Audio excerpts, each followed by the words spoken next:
Hi everyone, আশা করি আপনারা সবাই ভালো আছেন। আজকে যে বিষয়টা নিয়ে আলোচনা করব, আসলে এটি একটি রিকোয়েস্টেড ভিডিও। তো উনার প্রশ্ন ছিল, একজন কপট ব্যক্তি উনার জমি নিজের নামে তুলে নিয়েছেন, এখন করণীয় কি?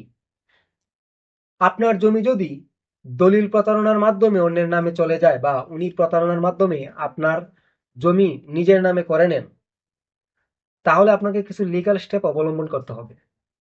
ভূমি অপরাধ প্রতিরোধ ও প্রতিকার আইন 2023 অনুযায়ী প্রতারণার মামলা করুন, জাল দলিল বাতিলের জন্য দেওয়ানি আদালতে মামলা করুন। জালিয়াতির অপরাধ প্রমাণ হলে ওই কপট ব্যক্তির 7 বছরের কারাদণ্ড ও অর্থদণ্ড হতে পারে অ্যাকর্ডিং টু ল।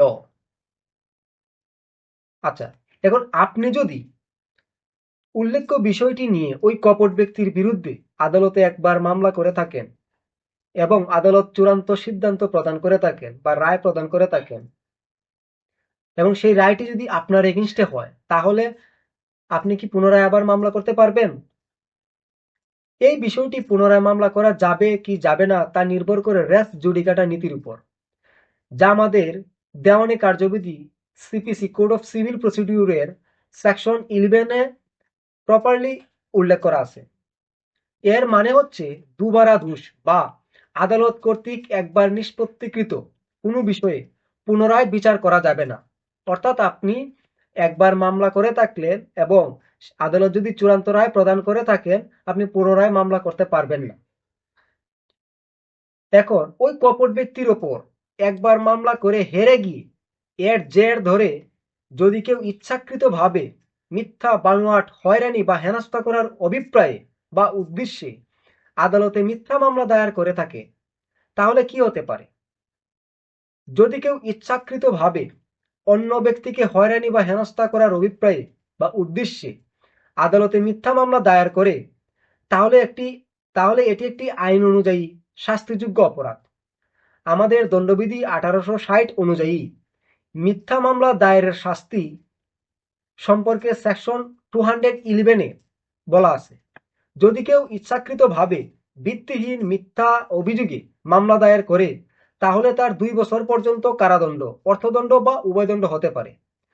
যদি এই মিথ্যা মামলার কারণে ভুক্তভোগীর শাস্তি হয় বা তার জানমালের ক্ষতি হয়, তাহলে সর্বোচ্চ 7 বছরের কারাদণ্ড ও অর্থদণ্ড হতে পারে।